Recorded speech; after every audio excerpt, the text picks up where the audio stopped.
We're in. We're doing it.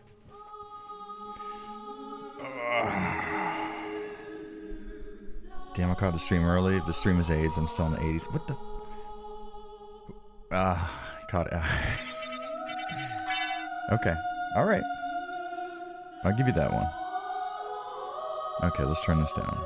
Let's turn you down a bit. How about there? There we go. All right, we're good now. Yeah, we definitely want to do a new game, right? We've gotten to that point where literally the only option is for us to play Castlevania Symphony of the Night.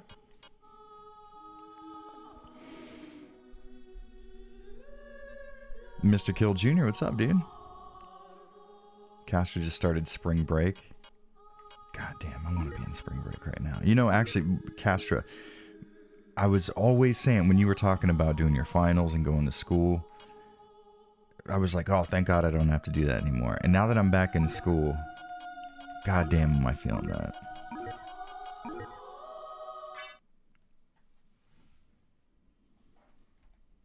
He had to hype himself up, but I don't want to be me. No, I was listening to Love You to Death. That's my new, for like the last year, that's been my go-to, gotta listen to it. Only Castlevania game I played to completion was Lament of Innocence. Always sucked at the old school titles. I think I wouldn't consider Symphony of the Night one of the old school titles, honestly. It's not a platformer in that kind of sense. Metroidvania in general, I think, tends to lend itself towards pretty accessible gameplay. Ooh, look at those. I think that's garage shaded polygons. Garage. That's how that's pronounced. Damn, bro, how long are you going for? I can't be around for another hour or so, but I want to bait you into saying silly things. I mean, that's fair. I don't know, probably 2 hours, something like that. Usually we do like around 2 hours. You guys tell me if the music is too loud or too quiet. Ship some goodies to Mexico today. Who's in Mexico? Who are you shipping to? Dox yourself immediately.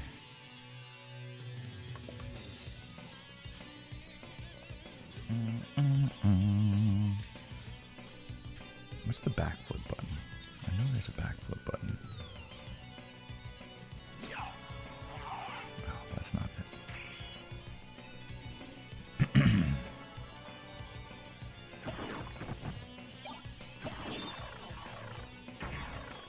Bring back this music in all games. Agreed. Okay, so some of you might not be old enough to remember such a time, but back in the day when we had to use peer-to-peer stuff like Napster and Kazaa, LimeWire and BearShare, there was this weird thing where you would download Symphony of the Night songs, but they would be tagged as being performed by Cradle of Filth for some reason. I don't understand why. It was always beautiful. Cast says 6. I'll see you in an hour, cutie. I promise you I will end this stream in exactly 1 hour just to prevent you from doing that. Aria of Sorrow, still best Castlevania game. Interesting.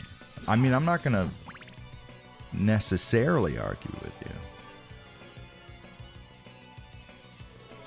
You're not exactly wrong. I mean, Aria of Sorrow is fucking amazing. But I think I tend to go more Symphony of the Night on that one.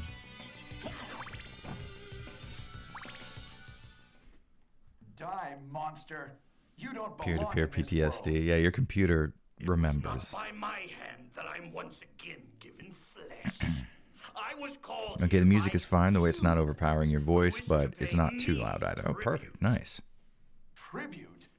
You steal Men's souls. and make them your slaves. Perhaps the same could be Be said said of of all all religions. Your words are as empty as your soul. Mankind ill Who needs a savior such as you? What is a man? A School miserable supplies for my little nephew and pile of baby secrets. clothing. Nothing on this road. Oh, that's dope though. How about you? I'm gonna die on this hill. Flat out, I think that dialogue sounds awesome. I'm just gonna straight up say it. I don't give a shit what you have to say.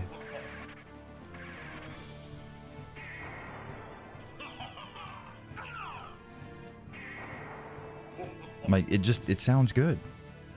I don't care.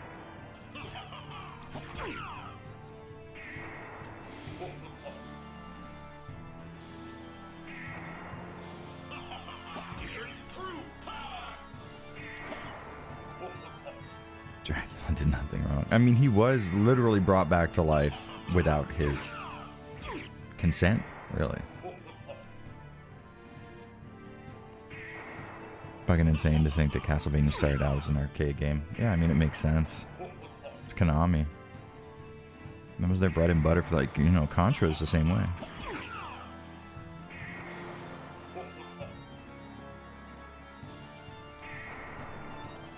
I don't know why. It, like, just literally the resource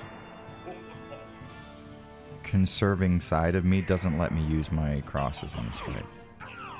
It's so stupid, it makes no sense. There's no reasonable explanation. I'm just a fucking crazy person.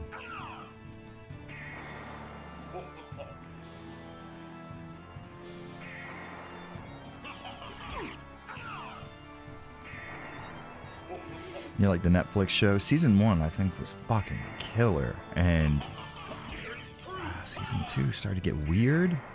I didn't even finish it. It was just...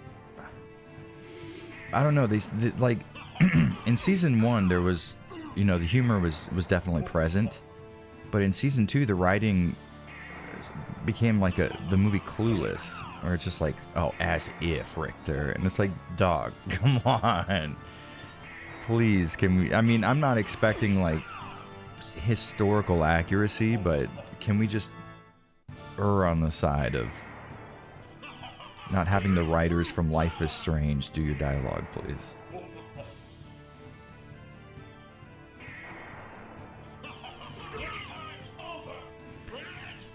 Leonardo Ibanez, thank you very much. Oh, fuck, hold on. I have to perform at my highest capacity. Well, you've already screwed me, so we might... Hold on. So much. There's no need for me to have died. Anyway, says, any night is a good night when you're streaming. Oh, well, thank you very much. Fucking item crush that fool. Boosh. No, it cannot be. I've searched long and hard for a game in this genre to give me the same satisfaction this one did, but continue to fail. Honestly, fucking same. Absolutely. There's so many good Metroidvanias out there, and I'm not trying to say that they're bad in a sense, but they just do not give you that same, I don't know, lore-rich feeling. Even, honestly, even Aria of Sorrow, which is an incredible game gameplay-wise, and I love the aesthetic. Symphony of the Night, I mean, a lot of it has to do with CD quality audio, obviously, because a big part of like the sort of immersion in the world that you're in here is the incredible audio. But the locations, the monster variety, there's something about this game that feels like some sort of weird cinematic universe. Like like you're only seeing the tip of the iceberg. I love it so much. But I'm interested in this. Metroid Prime Remastered. I haven't touched it yet, but it does look nice. Bubsky says, hello, Papa Avalanche. It's good to see you. What's up? How you doing? Adi Schenker was attached through the Netflix show. Might explain the writing. I don't know who that is.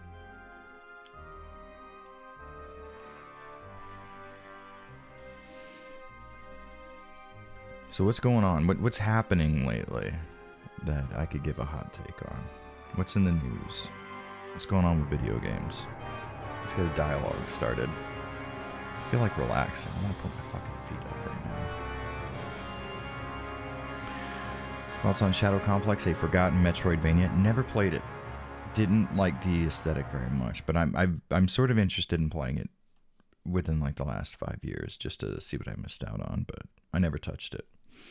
Hollow Knight was pretty cool, but the only ones that come close for me were the GBA games. Honestly, I didn't like Hollow Knight very much. I thought the map was a little too samey. No matter where I was in the map, it looked like the same black and white area. Not a big fan of Hollow Knight, honestly. I mean, the gameplay was really fast and frenetic, and it felt like more skill-based than most Metroidvanias, I guess. You know, it required a little more input on your end.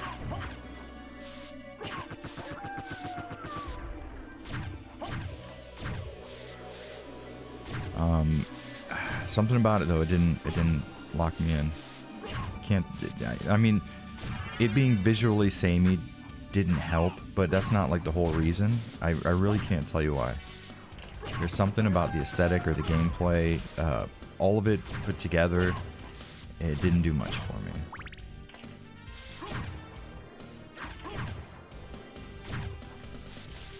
I wonder how long it would take for us to gain one more level. God damn, this song is so good. There we go.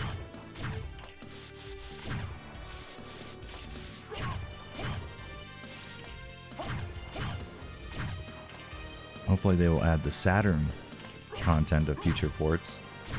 Oh, that would be nice. I've heard the new areas aren't, or I think it's just one. No, it's 2 new areas maybe in the Saturn version. I've heard they're not, you know, they're nothing to write home about, but it still would be nice. I agree.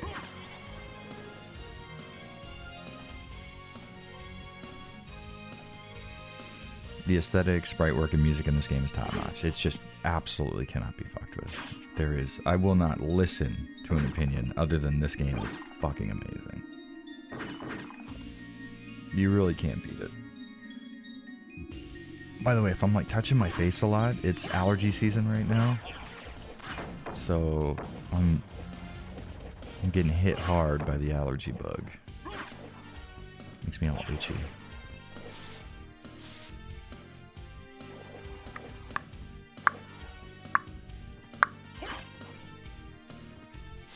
What's the point of backdashing everywhere? It's faster than your normal run. If you look up like a Castlevania Symphony of the Night speed run, they just backdash the entire time. Which is interesting because it requires an extra input because you have to turn around after you're done attacking or whatever. I mean, it's not. I'm not speedrunning the game or anything. It's just fun. Any thoughts on Bloodstained? I liked it a lot. I thought it was very good. I've come to put an end to this.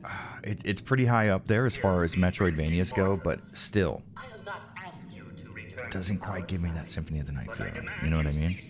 In the news, Despair, Death, Destruction, Inevitable Doom, RE4R, Armored Core maybe this year. Never got into Armored Core. Armored Core always had a very interesting look for me, being a big fan of the PS1. I really like PS1 3D. And, yeah, Armored Core always looked cool, but it never really got me going as far as seeing its gameplay. Like, I didn't see the game being played, and I was like, fuck yeah, I have to play this. I mean, to this day, I probably couldn't pick Armored Core out of a lineup as far as its gameplay goes. I'd like to, though. It'd be fun to get into it. Well, well, well, if it isn't Dobu, I'm meeting him a little bit later for some dinner. And then I'm going to pop the question and finally ask him to marry me.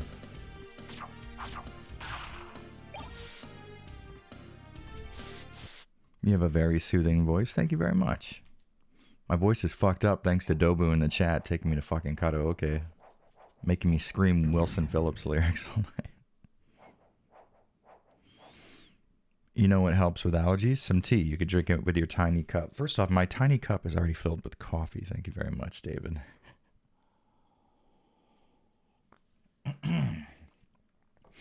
Did you like Axiom Verge 1 or 2? I never played Axiom Verge. I will say, though, the NES aesthetic didn't do it for me either. I'm sounding like such a picky bitch. I can't fucking help it. I'm a visual creature, and it really, really, like, a game's initial look, it makes a big fucking difference in whether or not I'm going to enjoy a game. Truly, like, the way that a game looks, if it looks inviting or fun or interesting, you know what I mean? There has to be something about its presentation that draws me in, or there's no guarantee that I'll actually play it. Like, no joke. I'm not sure why I'm so visually inclined, but a game's presentation is a big deal for me.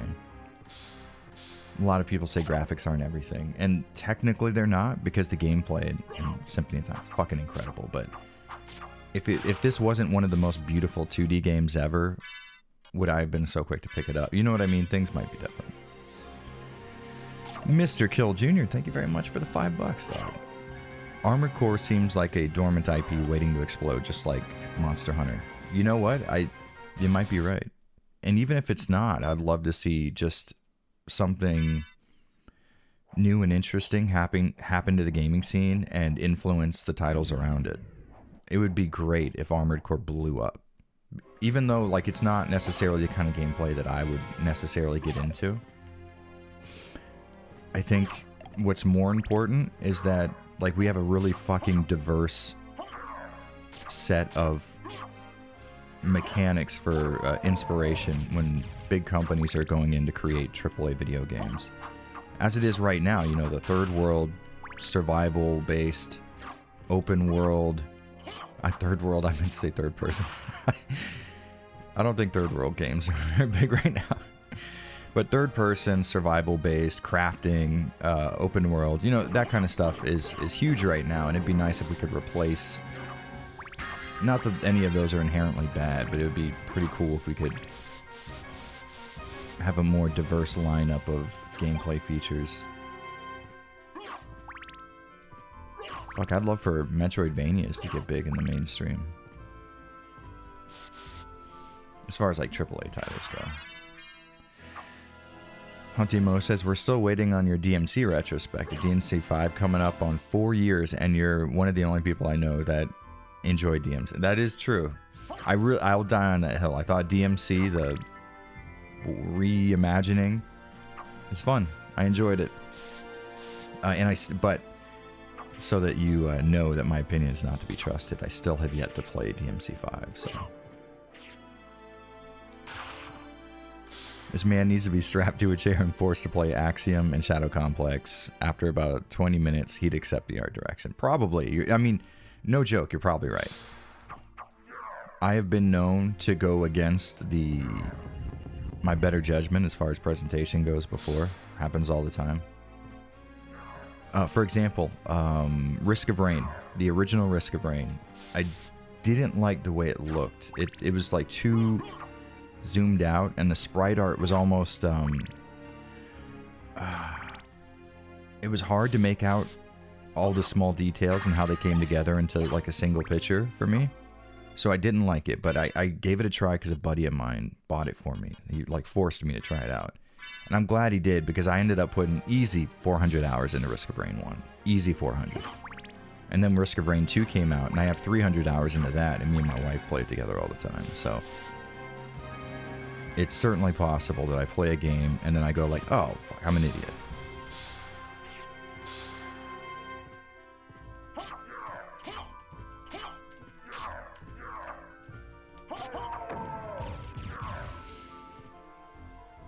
DMC retrospective. You know, I'm not going to say like no, never, but you know, to be totally honest with you, I hate telling people no is the thing too, because people are like, hey, I love your channel. I love your work. Here's what I want you to make. And then it's like, oh, I don't want to be an asshole and be like, no, I'm not going to fucking do that.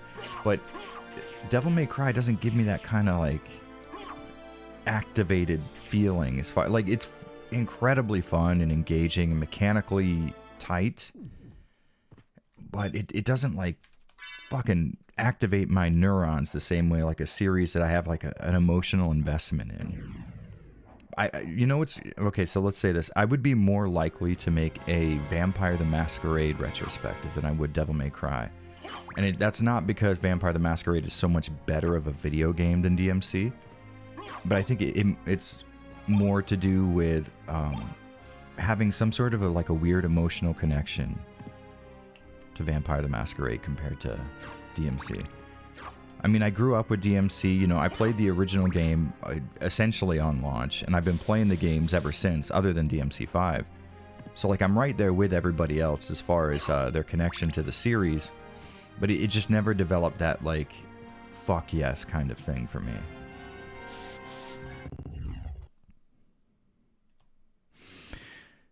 Well, we have a few AAA Metroidvanias lately, like Control, Jedi Fallen Order, so I'm kind of feeling hopeful for a trend. Ooh, okay, so I've really been meaning to play Control, especially now that I have a GPU that can kind of run it ray traced in a way that I would like. But you know what? Control actually is another example of what I was talking about before, where like I won't touch a game just because it sort of doesn't agree with my aesthetic taste. That's Control right there. In a fucking nutshell. Oh fuck, do I not have a shield? Usually I have a shield by now.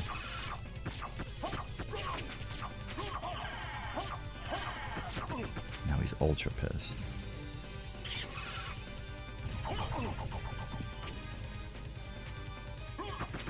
I've always had a shield by this point, and I never had to fucking duck under those.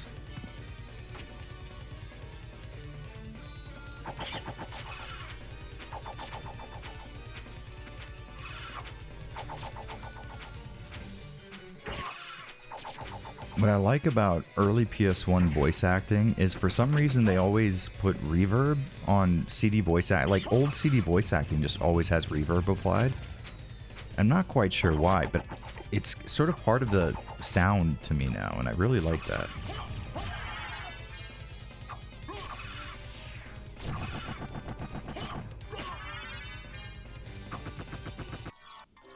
Control's a Metroidvania. I've heard it described as a Metroidvania by a lot of different people. I tend to have a very specific, I know, very surprising, right? I have a weird idea of what a genre is.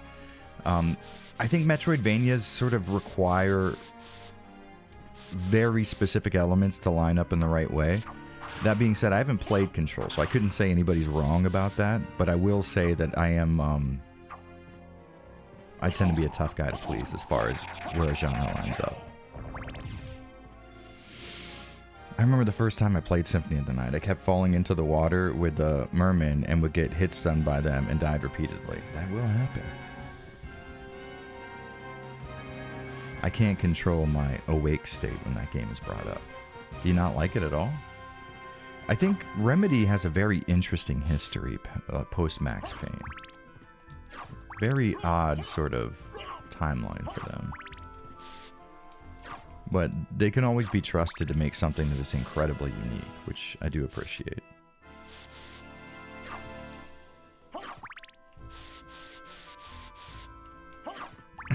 Truly surprised that you didn't, where's it at? Huntimo said, you didn't include DMC 1 in your RE clone video. Honestly, I don't see how Onimusha's 1 through 3 is any more of an RE clone than DMC 1. Well, because the gameplay is more conducive to a Resident Evil game than DMC's hyper fast action, unlimited ammo, right? You have limited resources in Onimusha, whereas in Devil May Cry, let's say you have limited resources insofar as your offensive options in Onimusha, whereas with Devil May Cry, the gameplay is not based on survival horror in the sense that while there is backtracking, it's more of a Metroidvania in the sense that you make progress through... Oh, no, that's not true either, is it? I can tell you one thing. Devil May Cry certainly is not trying to pull a Resident Evil type of gameplay. I mean, like, it was supposed to be an RE game for sure, but the same way, you know, Silent Hill 4, The Room, was not supposed to be a Silent Hill game, but that doesn't necessarily mean that it's like it doesn't play similar to other Silent Hill games, even when it's very different. No, I think Devil May Cry is just more of an action game overall, and it plays, while very unique for the times, I mean, it's just an action game. And even though there are some fixed perspective areas, I think the balls to the wall sort of action gameplay archetype sort of overrides any of the things that might be considered even quasi survival horror about it. Because remember, with the RE Clone series, it's not so much about games that like look like Resident Evil or something, but instead games that play like Resident Evil. You have to have something there that sort of reminds me of the RE series foundationally. So you have backtracking, you have limited resources, inventory management, incremental exploration, fueled by item hunting and puzzle solving. And while you can find certain elements of that present in Devil May Cry, I think you need to have, 70% of the boxes ticked, I would say. Weird you didn't put Xenoblade 2 in your RE Clones video. But 3's the one I'm supposed to be playing, though, right? That is... Dobu, I'm going to be honest with you. I'm still willing to play Xenoblade 3, but my confidence is not great since finding out that you play nothing but visual novels. You have not instilled confidence in me.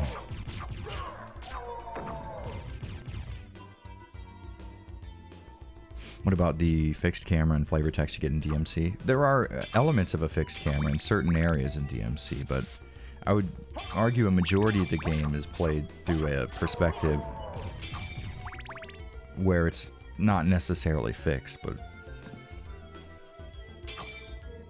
So that, it is kind of hard to explain because there is some nuance difference there. For example, in Resident Evil Code Veronica, the camera is fixed, but you can control it in terms of moving your character around. And you can sort of get a similar effect in Devil May Cry, the original, but I would say the camera's more suited to like an action-packed, show everything that's happening on screen type of deal. Whereas a fixed camera perspective in a Resident Evil or survival horror style game typically is more done to instill a specific feeling or emotion, which sounds stupid, but think about, let's say, movie cinematography. It's very much like that, where you sort of want to convey what's happening in the scene through the camera work. That way there are elements of the scene... Fuck was that? Someone's screaming outside my door, right? The fuck is that? Did you guys hear that? Anyways, when you're, it's happening again. Something's happening outside my window. Anyways, you're trying to sort of instill a feeling or emotion into the viewer subconsciously, so that if it's a horror movie, or you're trying to make the character feel, or you're trying to make the viewer feel like the character's losing their mind, you'll use a lot of close-ups or Dutch angles or erratic movement with the camera or something like that. Very similar in survival horror games, where you want to give off a specific feeling with where the camera is angled, what it's looking at. If it's a Resident Evil game, maybe the camera's looking at a spot where maybe a monster might come out, a zombie, something like that, but it never comes, which would be a very effective use of fixed perspective. All I hear is the petty moaning of a hater. How dare you, Dobo. I know what you look like now. I can find you, motherfucker. Adjustable camera was only introduced in DMC3. No, I'm not saying that the camera is not... Well, I mean, technically, it is adjustable. You move your character around and then the camera adjusts. But the camera follows you in Devil May Cry as opposed to being fixed into place. There are scenes where there is a fixed camera, but it makes up a minority of the locations in the game. I promise, I'm not lying to you. I swear that's the case. It's me, I'm outside. You son of a bitch. I hate that I've come to agree with you on RE7 not being true survival horror. You shaped my thoughts on horror games, and I can no longer enjoy bad ones. I don't know whether to thank you or be mad. What I hope is not so much that you've come to agree with me, but instead that I've made an argument for objective reality that you've come to see now. And again, when I say like, oh, this game like isn't survival horror or it is survival horror or something, it's not a comment on the quality of the video game, which I think a lot of people get very upset about. I'm not saying games are bad if they're not survival horror games. There's plenty of like amazing non-survival horror games, and there are plenty of survival horror games that are fucking garbage. You know what I mean? So it's like, it's not a quality, and I think that's where a lot of the confusion comes from. You have people like Yahtzee from Zero Punctuation, who's, I mean, he's very mechanically inclined. He sees a video game and he's able to recognize what's working and how it's working in it, which is good. But he still uses the term survival horror for everything. What's that Shinji Mikami game recently made? It's a first-person thing that takes place in Tokyo after the Rapture. Ghost something. I forget what it's called. It's obvious. I don't think anybody would argue it's a survival horror game, but he still calls it that because he thinks any horror game of some level of quality fits the bill as a survival horror title.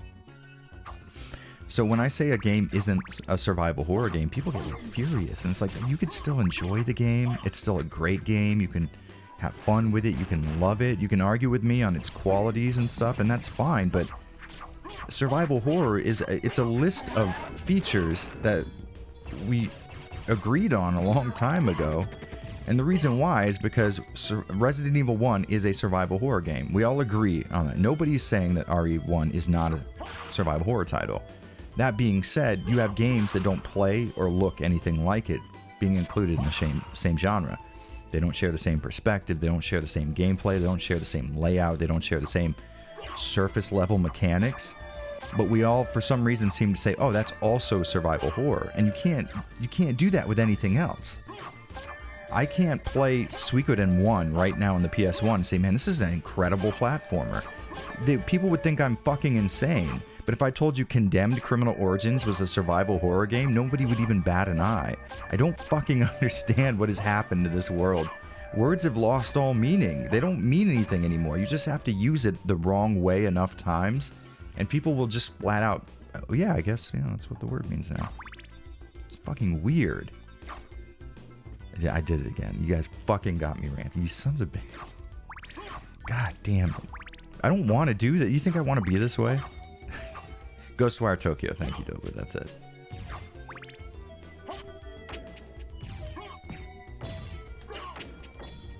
I didn't mean to throw that there. Well, that didn't work out. Watch it. Now I'm gonna die. Fuck you. Shit. Okay, that's not good. This is not good. This isn't even gonna heal that much. Oh, okay. That was good enough. We still have a potion in our left hand, and I'm worried that I'm gonna use it, and I probably will.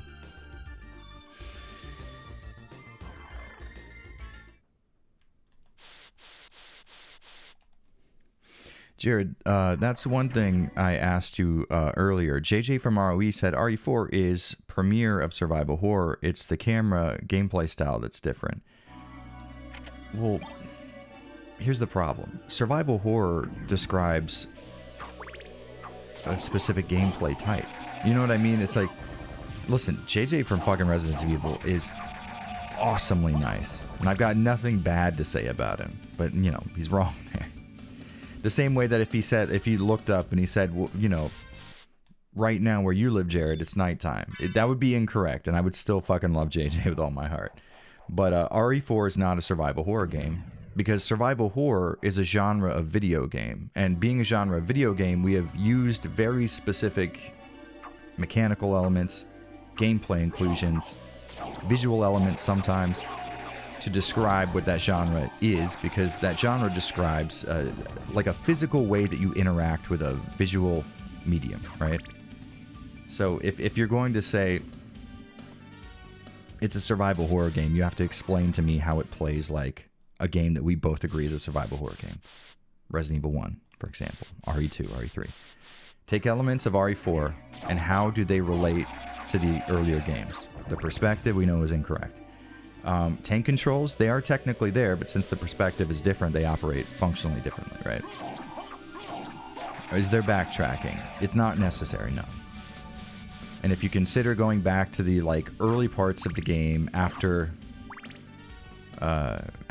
getting past the middle of the game, then I guess that would count, you know, Symphony of the Night's technically survival horror if that's the case. Are there limited resources? No, because all the resources you can get in the game can be had through combat. There is technically puzzle solving in the same way that technically there's a puzzle in this game because you have to figure out how to get to the end of it, but I don't think anybody would agree that RE4 has puzzles per se.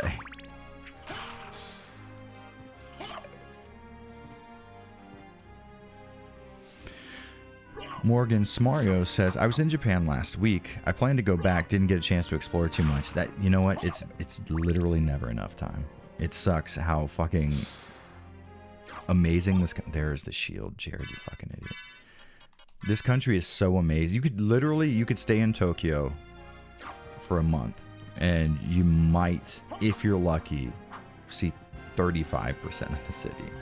There's so much to see and do here in Tokyo specifically, not even including going to places like Nara. You know what I mean? There's just so much to do here. It's insane. Genuinely, one of the reasons me and my wife moved here is because we kept visiting and we kept not being able to do all the stuff we wanted to. LT Showcase, what's up, dude? Yeah, they need to drop the survival moniker and just call it a horror game. RE4 is more of an action horror game. Absolutely. Totally agree. So it's a very good action horror game. I mean, I think it can be overrated, and I think there are more flaws to it than most people are willing to admit, but that doesn't mean it's not great, because it super is. But, I mean, it is just an action horror game. It is not a survival horror game, because if it was, you'd have to point out ways in which Resident Evil 1... We're not talking about in feelings. Like, a lot of people go like, oh, the game's difficult, and survival horror games are known to be difficult. Okay, well then, you know, Mega Man 8 is a survival horror game then. And then difficult is such a subjective measure that we now have to judge something that everybody sees differently and use that as, I don't know, like an objective marker of whether or not a game fits into a specific genre. That's insane. You can say a game is a horror game because it's attempting to scare you, but it's not a horror game because it successfully or unsuccessfully scares you, right? Because everybody's scared of different things, or they have different levels of what terrifies them. But we do have an objective setting that we can use, and that could be how you interact with the game, the very specific mechanics used during that interaction, right?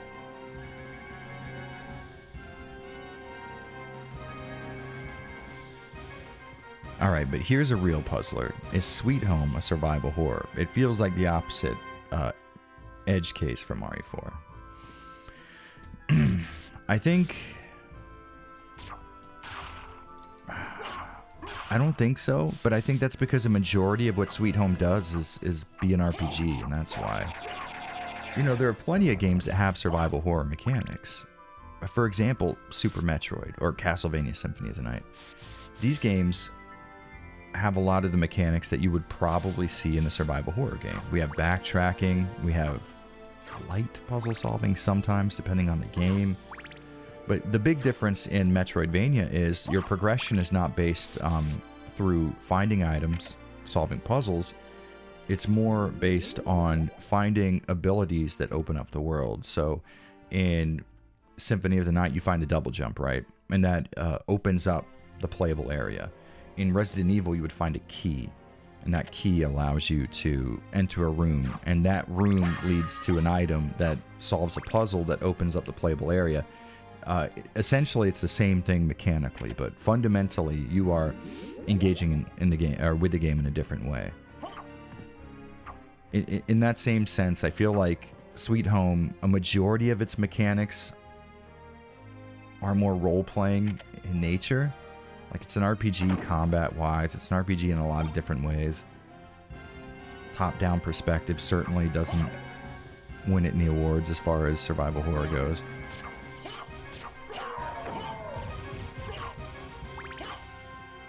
I mean, I think it's fun to, like, sort of talk about the elements that are similar between genres and play around with the lines blurring a little bit, but I don't know. I feel like we should probably give a little more emphasis on words meaning stuff, and then we can all sort of find a set of words that we all agree on the meaning of, so that we can have meaningful dialogues, as opposed to arguing about the color of the sky when neither of us agrees on what the word color means, right?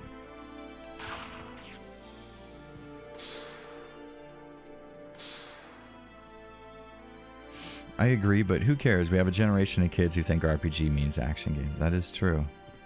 I don't necessarily think that's their fault, though. I mean, if you look at how games have sort of woven together mechanically, and I mean, there are RPG mechanics in the most famous first-person shooters of all time, right? There's EXP and leveling up, character customization.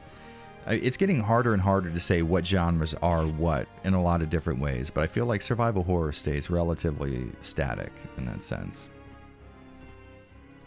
I'm very much open for dialogue, and it's fun to talk about these things, but when you start making like really concrete statements, that's when things get a little dicey, and I'm like, well, you know.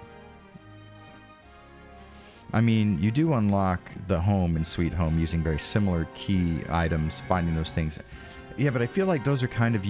I mean, you're not technically wrong. You're definitely not wrong. And Sweet Home is super interesting. It's a super fucking tough one. I wouldn't say that it's survival horror, but I also wouldn't... If someone was like Sweet Home survival horror, I wouldn't be like, nah, that guy's fucking wrong. You know what I mean? That's a tough one. I think it's gameplay. Let's do this. Let's call it proto-survival horror, because it obviously inspired a lot of the stuff that would eventually make it into Resident Evil. But because it's in such a different package, I think it's fair to give it, you know, the same way, let's say like a modern text adventure. And I mean, like, what is it? Zorg?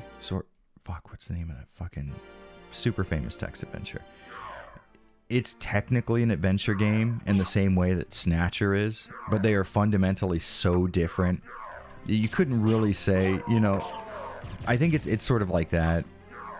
There are mechanics that you could liken to survival horror within Sweet Home, but I think because they're in such a different package and they function so fundamentally differently, you could probably make an argument for them inspiring the stuff in Resident Evil without being the stuff in Resident Evil, maybe. World of Warcraft destroyed game design, and every game now uses its talent tree, rarity scale, cooldowns, and leveling. Not wrong. Which is crazy. I never, ever understood why people loved WoW so much. I played it once before, and again, this is another reason I've always been, like, very influenced by presentation, because World of Warcraft looked awful when it first came out. It looks awful to Zork. Thank you, LT Showcase. It looked awful when it came out. It looks terrible now. It was just dumb cartoon garbage. I really don't like the way World of Warcraft looked. It's just aesthetically very unpleasing for me. So it never appealed to me right off the bat. And then I played it and I was like, this is fucking terrible. I really don't enjoy it. And I never understood why it became the hit that it was, other than, like, you know, people just became addicted to it. And that seems like, I don't know, man. God, I can't stand World of Warcraft, and I hate that it influenced the industry so much.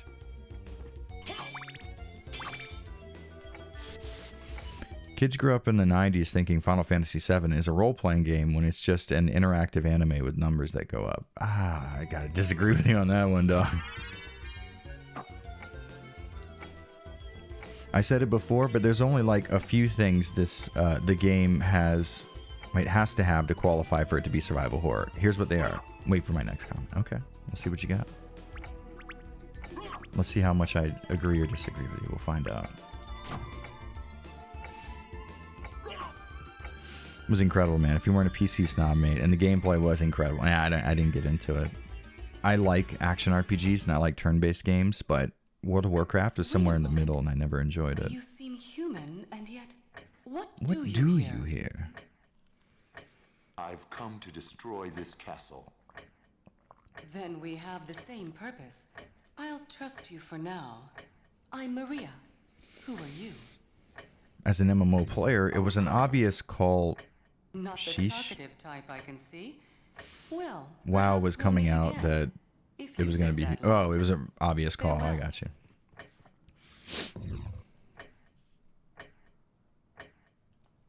What class did you pick? I honestly don't even remember. It's so long ago. It was on an old fucking Dell Inspiron pre-built that I had.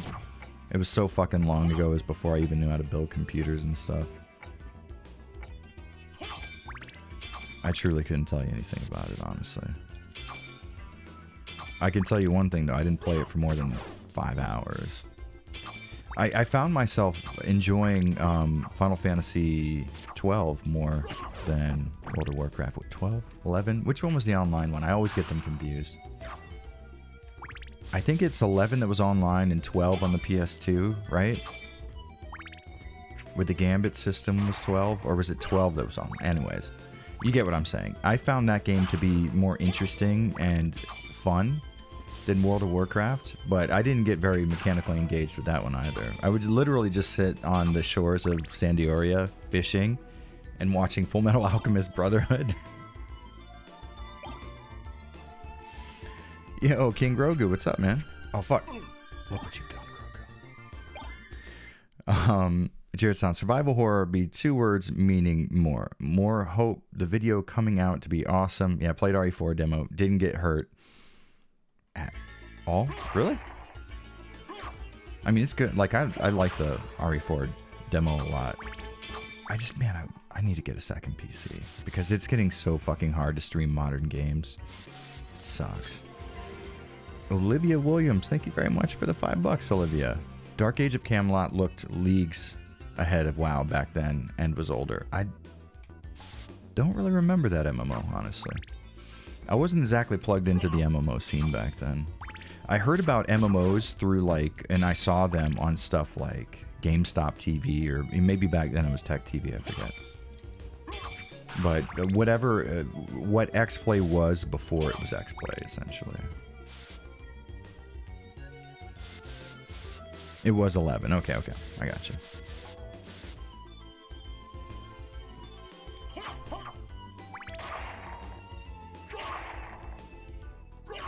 My wife was really into 11. She got super into it. She had a fucking, what were those things called? The link shells? She was in like a fucking close-knit community and they all fucking grinded together. It was adorable. And then she started getting into 15, but she got into that first build of 15 that was like awful and terribly optimized and stuff. And I think when it came time to play like the re-release of 15, she just wasn't feeling it anymore. Why is the delay so brutal? Honestly, I have it set to, hold on, let me see what my delay is set to here on YouTube. It shouldn't be awful, you know? Stream settings, maybe. Latency set to normal latency, so I'm not really sure why, honestly. Is it? Wait, why is the screen so fucked? I had it set up so that it looked right for... Hold on, let me turn this off so I can see. Okay, at least it's even. There are, like, screens of differing resolutions here in this game, which is bothersome. Like, when you're making a video on Symphony of the Night, unless you include the black letterboxing and pillar boxing, so for example, in my videos, I'll have a 4:3 image, and then I'll fill the, I'll stretch it to the, integer scale it to the vertical scale of the screen, and then on the sides where the pillar boxing is, I'll do like a mirrored image of the gameplay footage so that it at least fills the 16:9 screen. If you want to do that with Castlevania Symphony of the Night, or Resident Evil 2, actually, there are scenes of differing resolutions that you can walk into. And you either have to hand adjust those for every spot on the timeline, which is incredibly annoying, or you just leave it with black bars on the top and bottom. It's not the worst thing in the world, but it is annoying for an editor.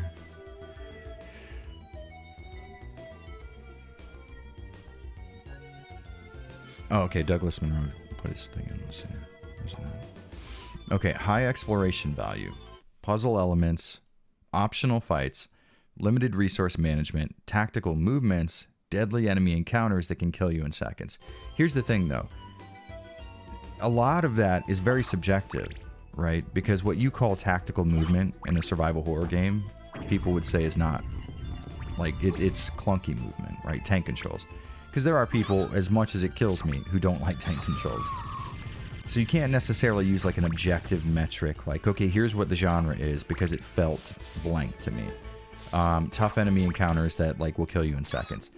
I haven't died in a Resident Evil game in probably like 10 years. Like, does that make them not survival horror games anymore, right? That's the thing, is what I try to avoid when I describe what survival horror is as a genre. I try to avoid more subjective matters like that because, again, as I know you didn't make this case, but as an example, people will say survival horror games are games where like you have to survive and they're like scary and stuff.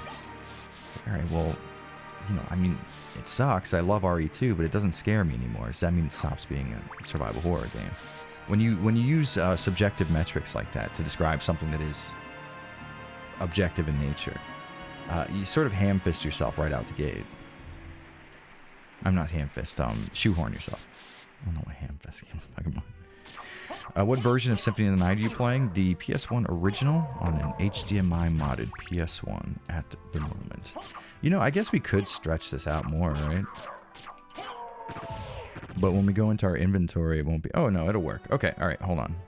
I don't want you guys staring at a fucking blank screen the whole time. We're making this big, baby. Let's get rid of the bar so I don't... No, I want you not there. Please, thank you. Okay, so we're going to center you to the screen and let's see what we get. Okay, and then maybe we can move you up just a few pixels. Okay, perfect. And then we boop you like this. Nice and easy. There we go. And then we just center you or horizontally. Nice. We're in, gentlemen. Bring the bar back. I don't know why I have that there. It just looks streamery. I don't know if it conveys any actual information that people care about. That's the save room. Yeah.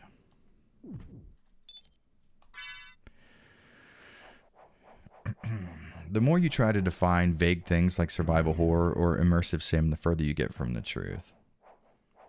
I don't think so. Survival horror is a set of like objective values that you can decide whether or not they're present in a video game.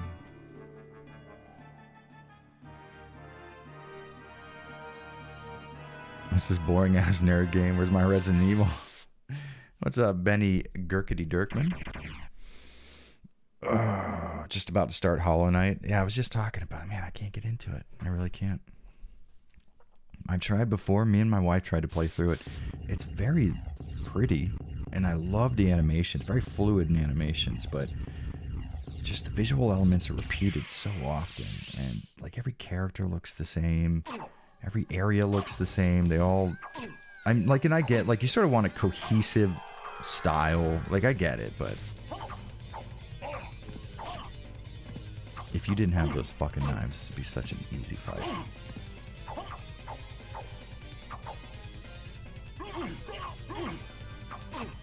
Piece of shit.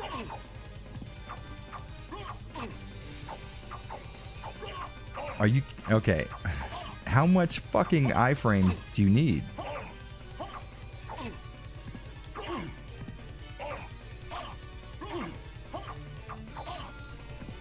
I know I can stun lock you. Not in the air, though. Yeah, jump into that, idiot.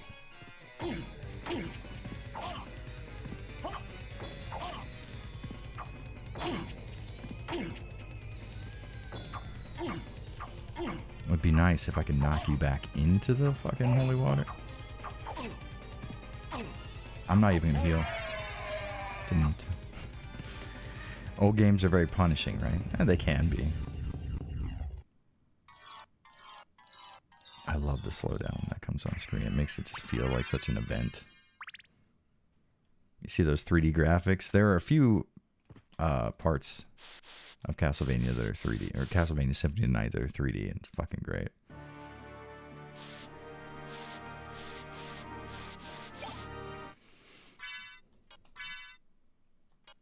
Oh, I guess I probably could use the Bastard on him, huh? We get a whole 1 point of attack power out of that? I don't see why we fucking let that go.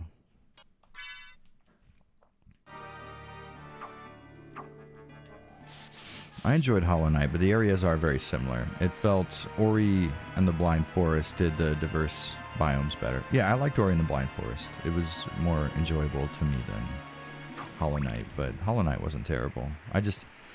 I got to a point where I was kind of like, you know, with every Metroidvania style game, you'll get to a point where you're sort of stuck and you don't know where to go. And it requires you to do like a little exploring, and maybe you just overlooked something over here, or whatever it is.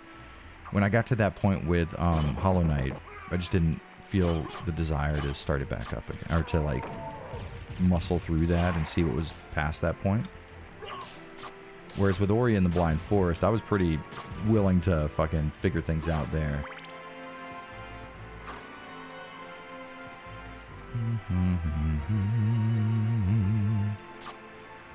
I don't remember the boss being that annoying. It probably wasn't. I was just fucking playing and streaming at the same time. And I'm sort of famously bad at video games in general, so... Please, jump into that. Thank you. Very much looking forward to seeing RE4 Remake on the RE Retrospective. I still listen to the 8-hour comp while I'm working. You know, so now that there's been so many RE games, should I release a new one? You know, here's what I really genuinely worry about. I've reviewed so many RE games since I put together that initial 8-hour video, and I could technically put more in. It would just feel like I'm milking it. You know what I mean, though? I don't want people to think it's like that I'm doing stuff, like I'm doing kind of like shady shit to get views. Like, nobody wants to be seen as doing that. But I also know that there are people who like watching that stuff all the way through, and, you know, it would be nice for them to have like an extra 2 hours added to it or whatever it is. I don't know. I struggle with that a lot. I still don't know what I'm going to do with that. If I'm going to sort of leave it as it is or add the newer videos to the compilation. I don't know. I should subscribe to the Baller tier Patreon tier again to make sure you review the Flash game I made in school 4 years ago. I guarantee you that I will do that. I don't even remember what the Baller tier... Is there a Baller tier? What do I have, honestly? It's ease of listening. Yes, new compilation. I assume the kind of people who enjoy that content are going to like the idea, but I really do. It's a balancing act, because you do want to get views on YouTube, but you also don't want to be seen as purposefully going out of your way to get views on YouTube. This is probably just me, to be fair, but I have this idea of YouTube where first and foremost it's a creative output for me, so a creative outlet, sorry. And the point is that I am able to express myself creatively, put my ideas down on paper, figure out what I do and don't like about a video game or a story or graphics or whatever it is, and use that as an outlet for me to sort of express myself creatively, right? If those videos end up getting views, that's fucking awesome, because that's how I pay my bills. But if they don't, I've still done what I wanted to, which is express myself creatively. And I don't want it to appear like one end of that influences the other.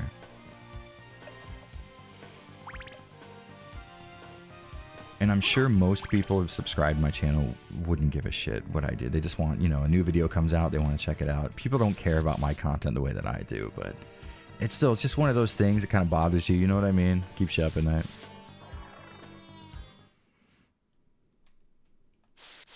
Core pillars in terms of survival horror. Fish repair's down, it seems. Okay, so core pillars.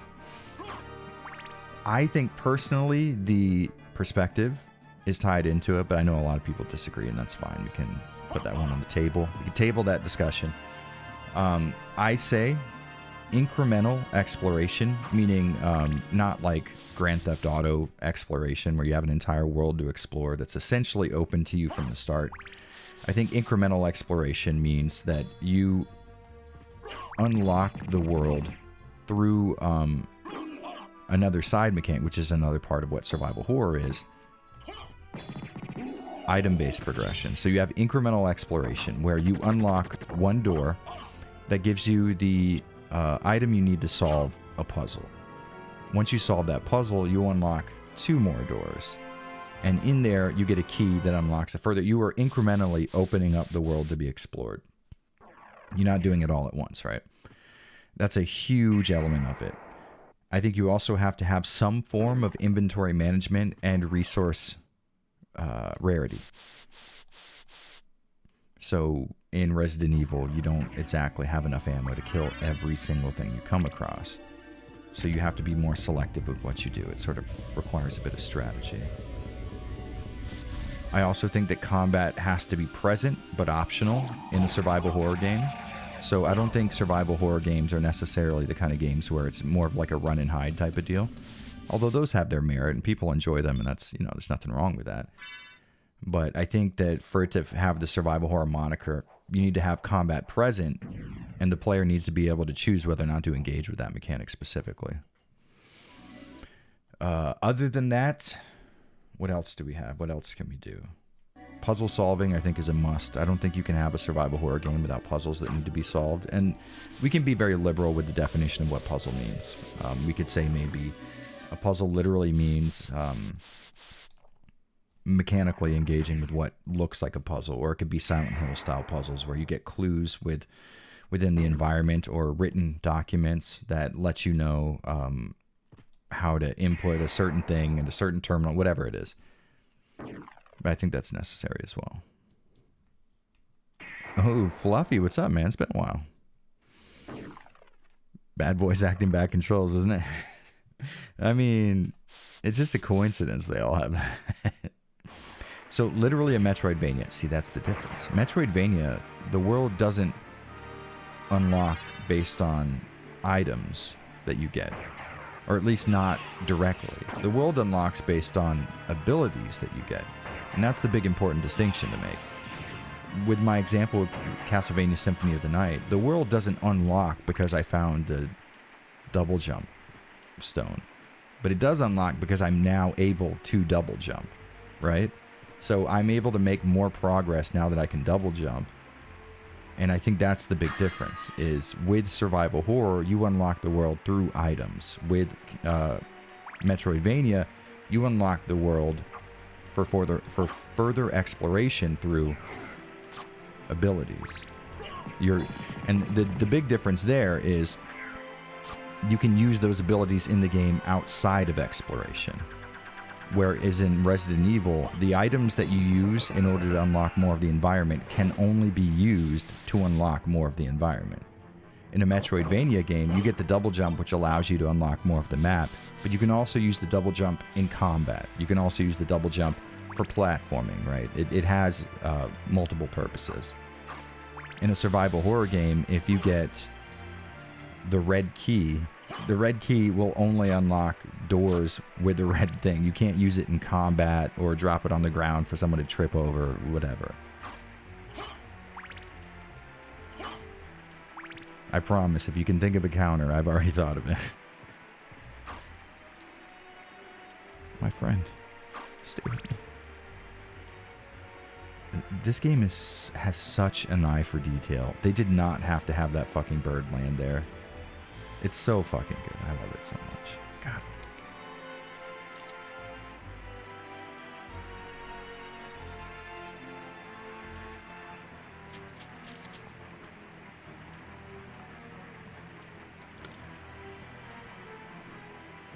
My 2019 Flash game has all those concepts involved. First off, I doubt it, but I will play it to find out. Second off, can you use that? Anyways, you were still making Flash games in 2019? Were you stuck in 2003 back then? I love it. I like it for you.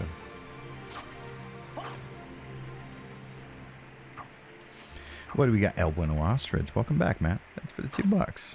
Idea, retrospective of your videos for members. You know, I think eventually I will make a sort of where I came from and where I am type of video. Probably not just for members, but for everybody. I really like the idea of going back and sort of analyzing the work that I've done before. I think that could be fun. You know what I've been thinking of for a long time? I have this fucking dope-ass HDMI mod for my PS1. I should probably use it for something, right? Like, I should, like... I haven't used it for very many videos. I just, you know, I like the video output, so... I kind of just use it for me. But what I was thinking is, man, I've been really wanting to work on a video that... I don't have the gist of it fully fleshed out, but the basic idea would be the PS1 and why it's so important to me. And, you know, it'll be a sort of, like a retrospective style thing. Here's the games that I think influenced me. And I do think the PS1 is the greatest video game console ever made. And I think I have very subjective reasons for that, and then a few more objective ones. But I just sort of want to make like a 2-hour video of the PS1 games that I think both show off why I think it's one of the greatest consoles ever made, or the greatest, but then also sort of show how the games influenced me and how they affected the industry as a whole as well. So we can have games that were important to everyone, and then games that were important to me, and fleshing out how I feel video games should operate and how they do operate today. I don't know. I've been really playing around with that idea in my head a little bit. But it's, you know, it's in a long list of videos that need to get made.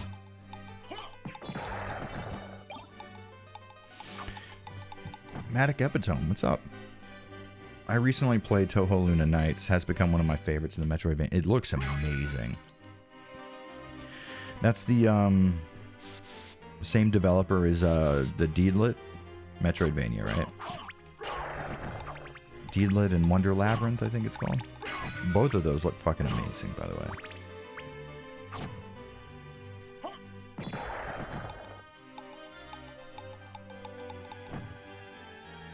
I think this might be the best song in the entire game. Wood Carved Partia, something like that. I forget the name. Wood Carved Partita, maybe? I don't know, I forget. Okay, need to release a retrospective video where it's just a panel of me, Dobu, David, and Goblins all shitting on your videos while you vehemently defend yourself. I'm so fucking down for that idea, you have no idea. Karumi Tokisaki says, sup, is this PS1 or PS4? This is the PS1. I have the PC version of the remaster, but I haven't really put any time into it yet, honestly.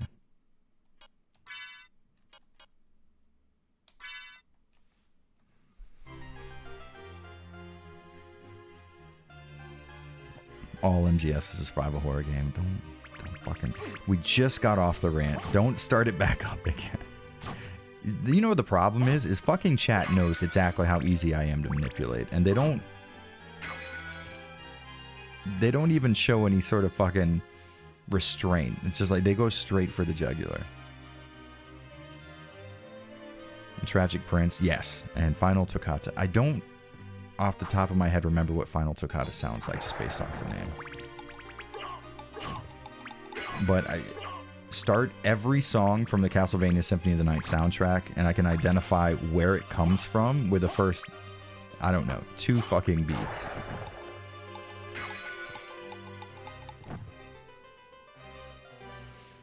I don't know nothing about video games, but I'll bring my crayons to that panel. I need you to. You're needed.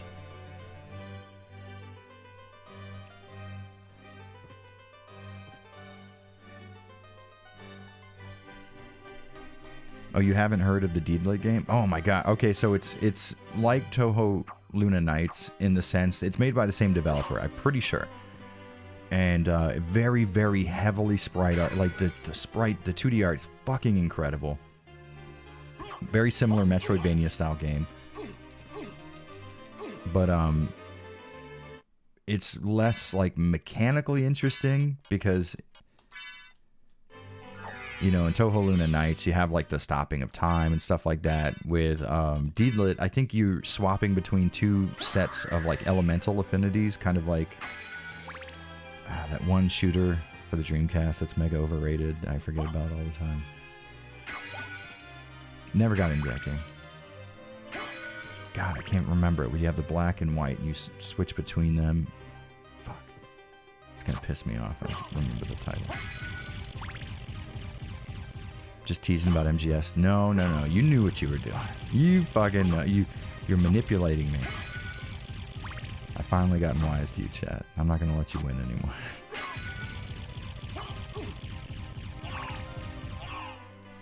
Don't fucking start with me. Do these ones open up? No. The ones that open up are the best. By the way, you know what sucks about those characters? They're not English or Japanese. They're just gibberish. I really wish that they were Japanese or something. The game is so crazy with attention to detail otherwise. I would love for those letters to just be, to spell something out or something. You know what I mean? Do you know the spell inputs? No, but check this out. That's always the way that I did it back when me and my brother were kids and we'd be playing this. We would just fucking... Alright, so back, forward.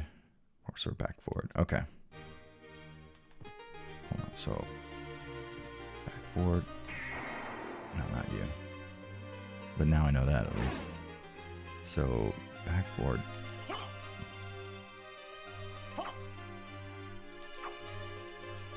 Damn, that's tough. I wonder if you know. Can't do it. Can't do it on purpose. Can fucking hold.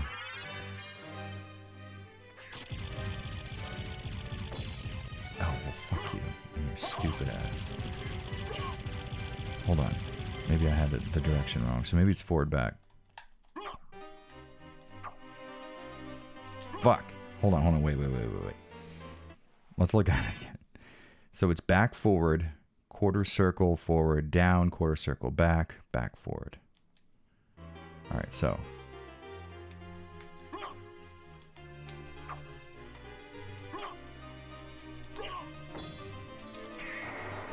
Well, that's not the one that I want, though. I want the fucking Soul Steel one. Soul Steel's so fucking good. Back, forward. Oh, wait, do I have enough MP? Maybe not. Maybe that's why it's not coming out. Okay, hold on. Let's see. I think we probably have 50 now, right? What do we have? No, 40. That's why it wasn't coming out. Okay. Oh, yeah, now I see the thing. Anyone play Escape the Ayuwoki D-Make? Never even heard of it. Wait, Jared, so what are your thoughts on Square Enix changing FF7 Remake's combat? Wait, what? Wait, changing it, like, are they changing it for the better, or are you saying they changed it in the remake? Oh, fuck, you fucking remake? Don't do that, please. I'm gonna start fucking ranting and raving again.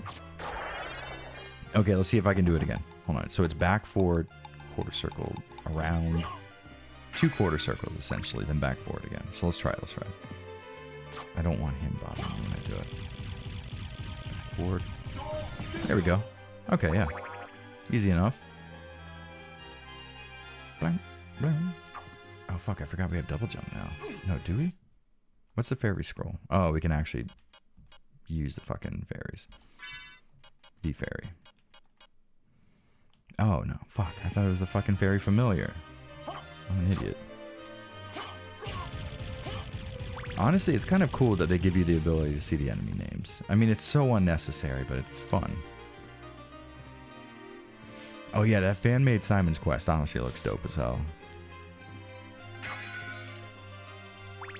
Fuck, Lucius, you gave me so much hope. I thought that like Square Enix had announced that for the next remake they were going to keep the original game, but why would you do that to me? It's been a long time, old one. Oh, it's you, Master Alucard. What do you need? Oh, the wolf transformation. Fuck, I totally forgot about that. Master, I cannot aid one who opposes the Master. You won't go unrewarded. Really? That's all it takes. In that case, just tell me what you need. I'm interested in this. Thank you. I'm interested in this. I'm interested in this. Definitely not you. Thank you. But how much money do we have? 4,000? Okay. Okay. That's kind of a slower sword, though. The mace, on the other hand, I like... It's slower, but I like its arc. Like, it feels substantial. Let's go to the mace, because it's essentially the same thing, half the price. Or, saber would be faster, and it basically does the same thing. No, because saber is two-handed as well. I'm going to say mace. No, defense... Oh, yeah, because we're getting rid of the shield, so that doesn't matter. I say mace. I say we're making a conscious decision. We're going mace. Okay. I'm interested in this.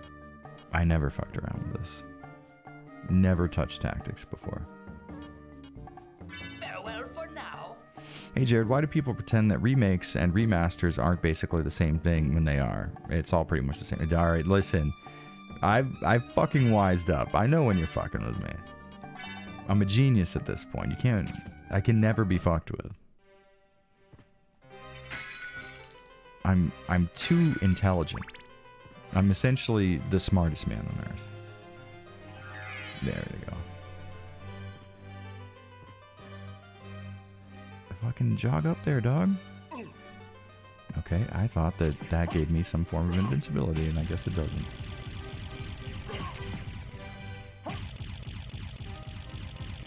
Here's a question. Can I make it up there if I run as the dog? Let's clear out the enemies and see. Are they going to respawn? That's the question. Alright, let's see.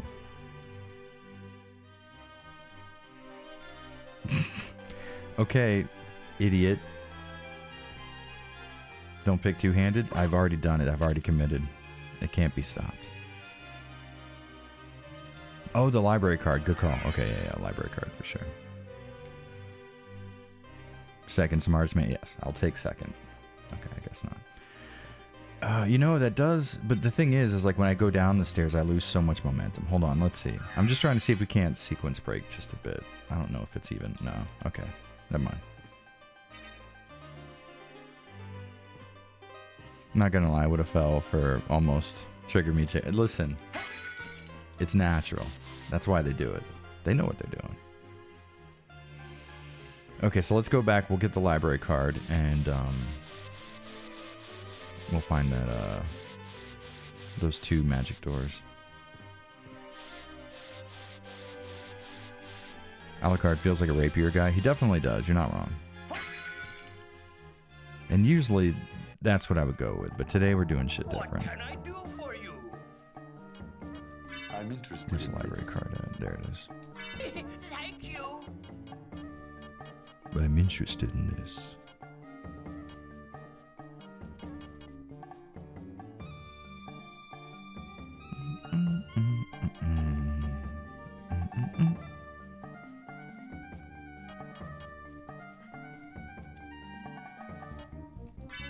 Thank you.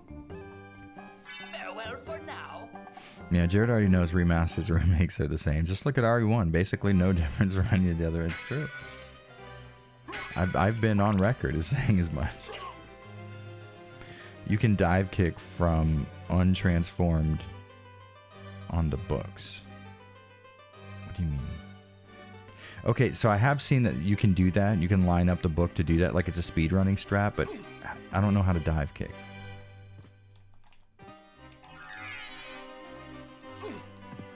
So you transform and then untransform and then...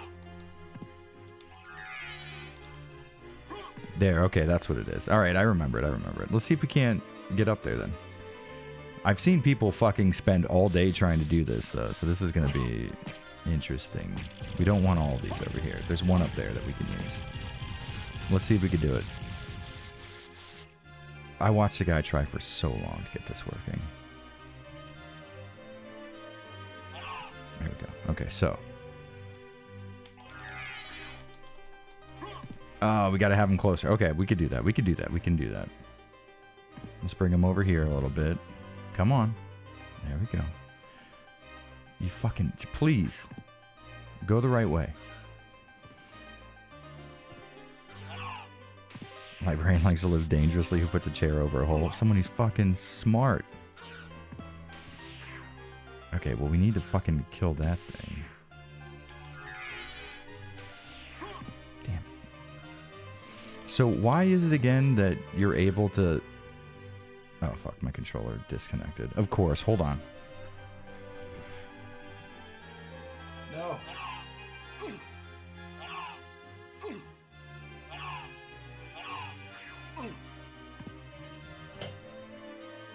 Wait. Please. Don't kill me. I'm begging you. You know how fucking mad I'm gonna be if I die? Oh, thank God. Okay, okay.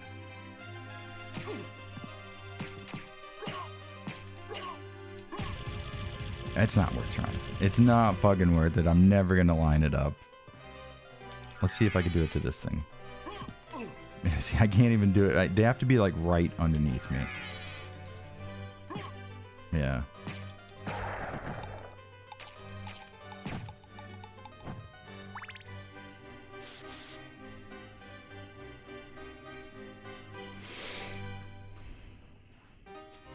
Are you gonna grind for that sword that breaks the game? You know, I don't really get into breaking this game.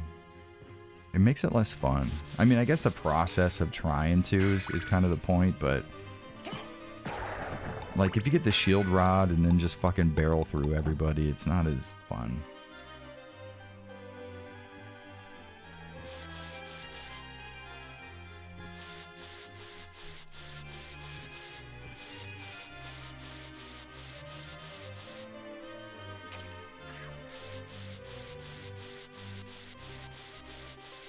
Hey Dobu, where are we eating later? Because I am kind of getting hungry, honestly. Why did Buono Asses just say get fucked out of nowhere? Why?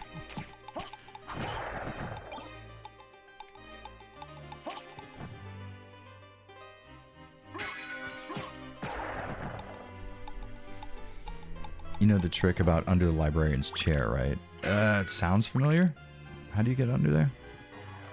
Okay, from the start of the room, transform into the wolf, run to the stairs, and when you reach just past the pillar, jump and hold left. Then just dive kick the book. Man, honestly, I just don't feel like fucking with it. I know you're probably right, and I could do it no problem.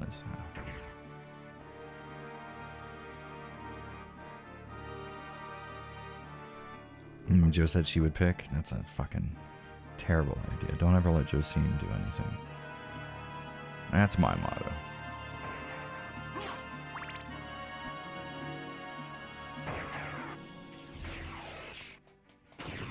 Oh fuck, she's in the chat. Maybe she. Thinking ramen? Alright, Josine, where are we thinking ramen at? Is the question. And don't say Kamakura. Do not fucking say Kamakura. Because I know that's what you want. We got to do something different. Although Kamakura ramen is very good. That is true, Josine. You can't study on an empty stomach. Also, my throat is killing me, Dobu. You fucking asshole.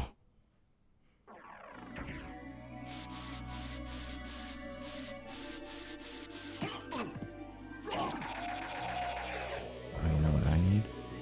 Hold on. I need to make sure that I can still do it.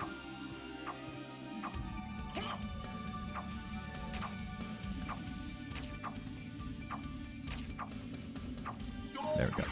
So what I've been doing is taking my hand off of forward, and it registers another forward input. That's why. What are you streaming so late for, you beautiful bastard? For me, it's not too late. Well, yeah, I guess kind of technically it is. I don't know. I woke up late. I spent a lot of time recording voiceover for the script.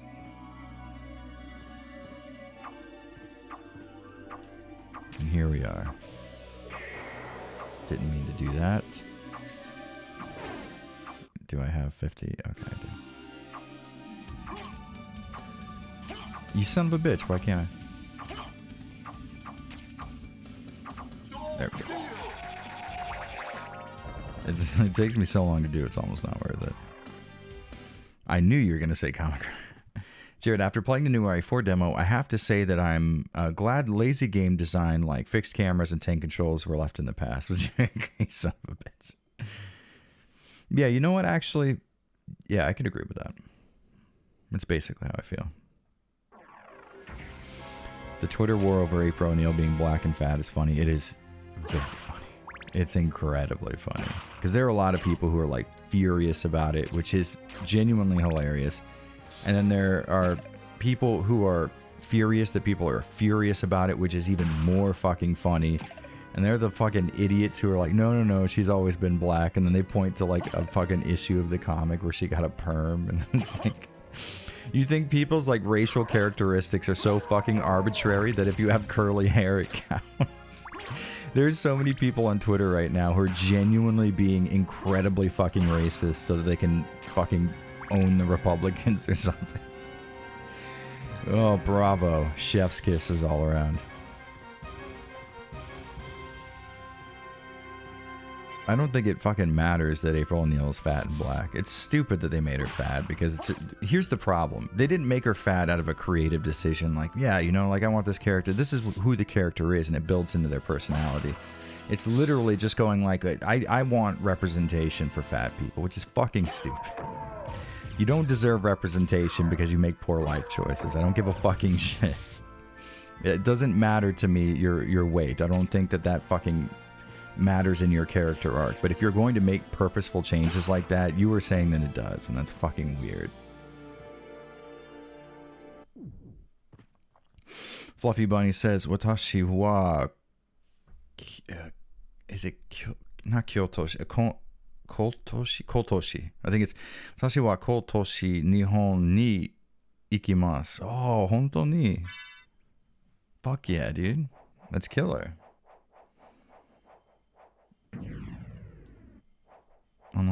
Watashi to Fluffy Bunny-san ni no Watashi to Fluffy Bunny-san wa no ga. I'm trying to think of my particles here. Aimasen ka. That's what I'm trying to get out. Aimasen ka. Splinter was always white and a hamster. We all know that. We all fucking know that. El Bueno Ostrids, thank you so much for the $5, man. What are your thoughts on streamers muting/blocking people for interacting at a reasonable level? Saw one streamer do it for wanting to talk with them.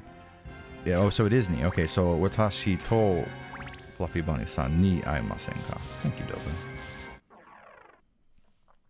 I can always count on Dobu for the So we meet again, Alucard. Japanese lessons, which is appreciated.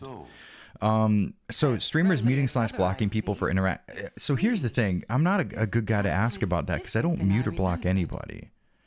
I mean, this happened years ago, so a lot of you probably don't remember, but some of you might have been here. We had a guy that was just spamming like Mein Kampf like quotes in chat. And instead of like banning the guy, which, you know, I probably would have been, I don't think anybody would have said was the wrong thing to do. I would have been well within my rights to ban them. But instead, I was just like, listen, I get it. You know, you're trying to get a rise out of people. But as you can see in chat, and as you can see from me, it's not, you know, you're not fucking getting the desired result. But we're not mad at you for doing this. Like, it's fucking dumb, but like, you're not getting what you're looking for. And, I mean, you know, it's just a waste of your time because we're continuing the conversation. I'm just skipping everything that you put in and nobody's reading it either. And then the guy commented, he's like, well, fair enough. And then he left. So I feel like there's a better way to handle people than just blocking them. Although, to be fair, there are certainly people who probably should be blocked for the shit that they do, you know, to streamers and stuff like that. Like, I can understand some people blocking people. It's just not something that I would like to do personally. So if you ask me that question, usually the answer is I think it's kind of dumb because for me personally, I don't like blocking people. I don't think you're solving the issue there. Obviously, there are some people who are just trying to be assholes, and you don't want to give them a venue to do that. I 100% get it, but maybe it's because I have a smaller following. I don't need to worry about that quite so much, but I think also you tend to invite the type of people you want in your chat, though.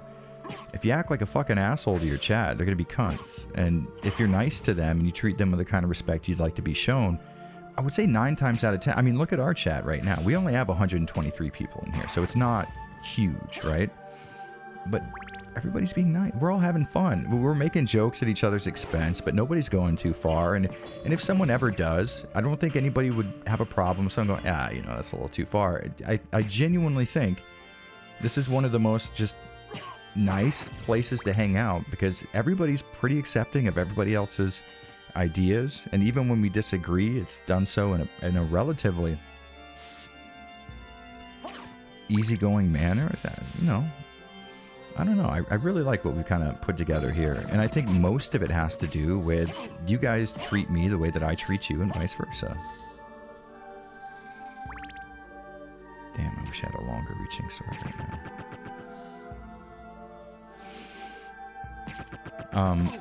But, you know, like, again, like, you can't apply a universal sort of rule there. Everybody's going to be different. They're going to want different things for their chat. I get it 100%. It's just not, it's not my thing.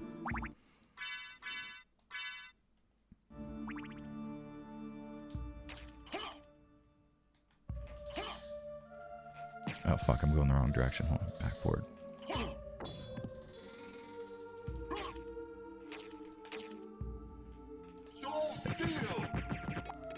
That's better. That takes so long for me to do. It's so not worth it. I just like being chill while listening to Chill Jared while I chill out to games. That's laudable goal.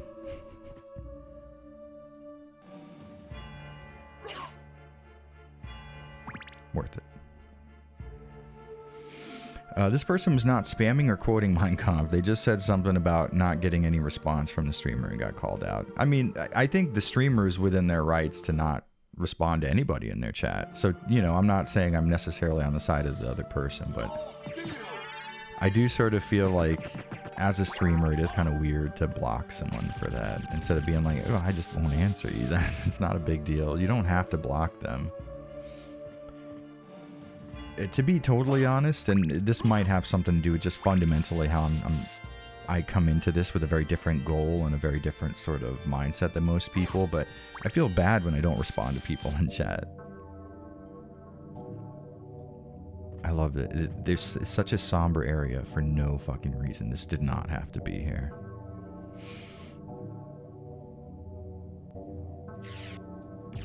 Yeah, you fucking asshole. Like I didn't know. Like I didn't already know.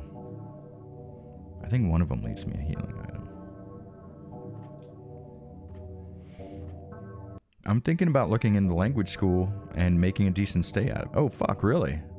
Fluffy Bunny, hell yeah. Listen, I don't know if you follow me on Twitter, but at Avalanche Jared, me and my wife did that, and if you have any questions, feel free to ask it, man. I'd definitely like to help you out if I can. We have to wait for her to finish. She needs to say her piece. May I suggest you move the overlay to the right side? Okay, why? But yes, I can do that. It's gonna feel weird though, because then I'll be looking this way. Why does that bother me? I don't know. All right, let's see what everybody thinks. Hold on, we'll do that. We'll move the chat box, the webcam, and the webcam overlay to the right. Let's do this. I'm gonna forget that I did this and be mad about it later, watch. Is it weird that I'm looking to the right now? I don't know, it sort of bothers me. Oh no, I guess not.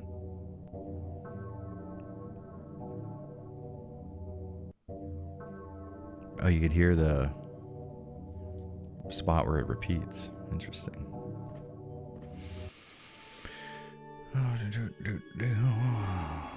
Oh, Dobie, you were there for that? It is a pretty interesting moment in Avalanche Review's history, right? The Mein Kampf guy. Oh, I find it funny that Shill Up managed to offend people by saying JRPG. Yeah, why the fuck has that been? Okay, so I'm usually relatively aware of the conversations going on Twitter pertaining to gaming, but a lot of people seem pissed off at the term JRPG right now. What the fuck is going on? Why is everyone fucking retarded? Why can't we just... God damn. For a fucking brief moment in time, people can agree to not be stupid on purpose. So fucking... God. Oh, I'm so sick of everything. I'm so sick of this fucking bullshit of people like wanting to be offended at shit and then achieving that goal perfectly. God damn it. This world is such fucking shit. It is so bad all the time. It is so fucking rough on so many people. There are so many things happening that are fucking awful. And there are so many people who live such a fucking incredible life that all they can do is create things so they don't feel left out from the fucking misery. It's goddamn pathetic.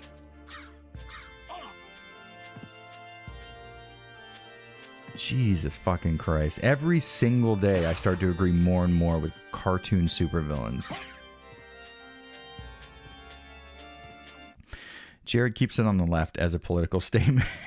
Since he's a hardcore leftist. That is true. That is very fucking... Wouldn't it be sweet if I had, like, if there was, like, hidden philosophical shit in my streams and videos all the time? I will tell you one thing, and it's something that I never gets pointed out. Almost every single one of my videos, I would say like 85% of my videos include a reference to a heavy metal band of some, or hardcore punk rock, like some underground heavy music band. And I only ever see comments like maybe a quarter of the time. I'll include, like, for example, in my script, I'll be like, you know, and that's about as fun as getting 5 nails through the neck. And then maybe I'll get one comment, some guy going, sweet, Cannibal Corpse. But almost never it gets noticed. It kills me. Jared, we live in clown world. We do. I think it's because Jim Sterling made some video on it or something equally stupid. Here's the thing. If Jim Sterling is not talking about, like, I don't know, consumer advocacy, don't listen to them. Just like, don't. It's not a good idea. Here's the problem. But does prefer female pronouns, or is Jim Sterling genuine just trans female? Because I really and truly, not in a disrespectful way. I don't know. But either way, I'm going to keep saying they. And I guess fucking get over it. But Jim Sterling, as a consumer advocate, used to do a really good job of making sure that consumers were sort of represented in the conversation.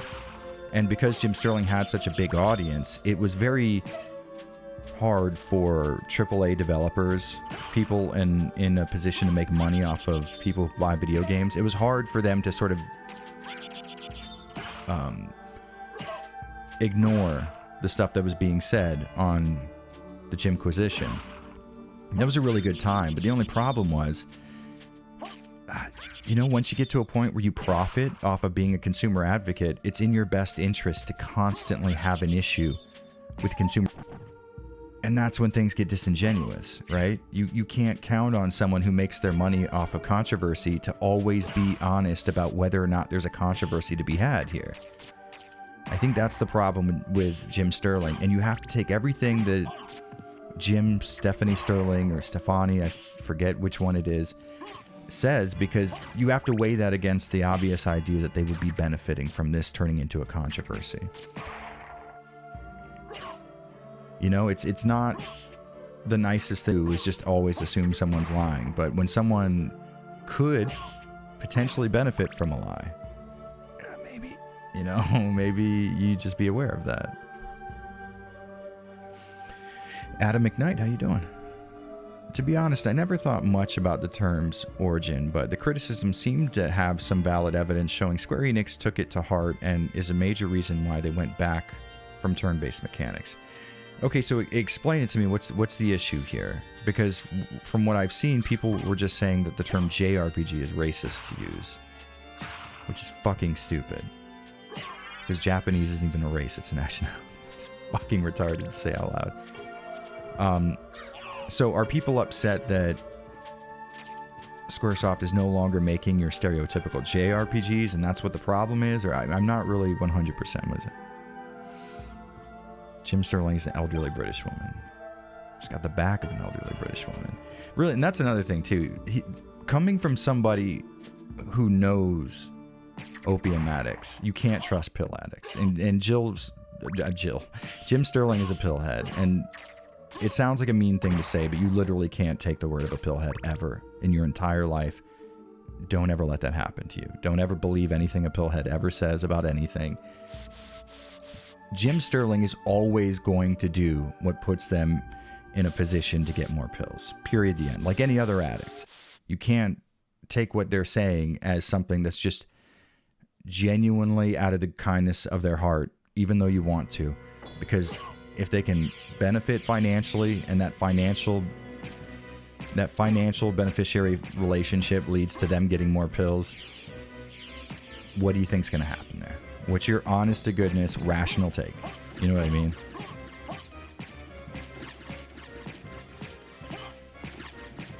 Is Adobe pretty soon, so you might not have to worry about it too long. Sorry about that. Lately, my internet's been kind of shitty, and you know, honestly, it's because I'm connected to Wi-Fi down here, the router's up there. I'm gonna have to pay someone to run Cat 5 or fiber down here, honestly. You didn't come here to tell me that. You're right.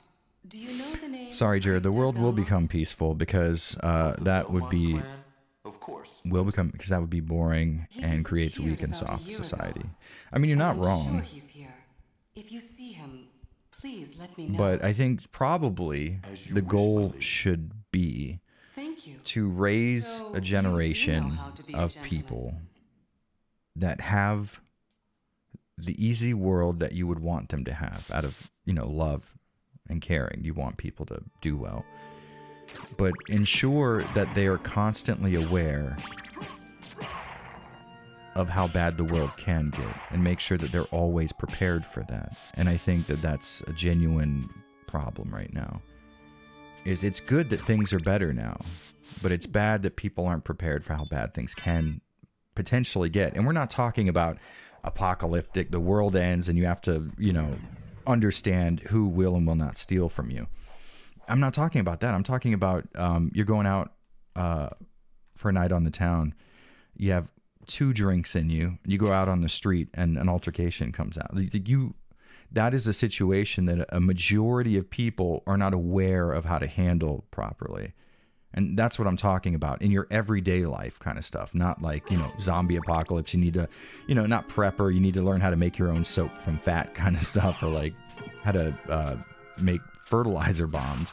I'm talking about like the genuine aspects of life that can become incredibly trying or violent with little to no provocation.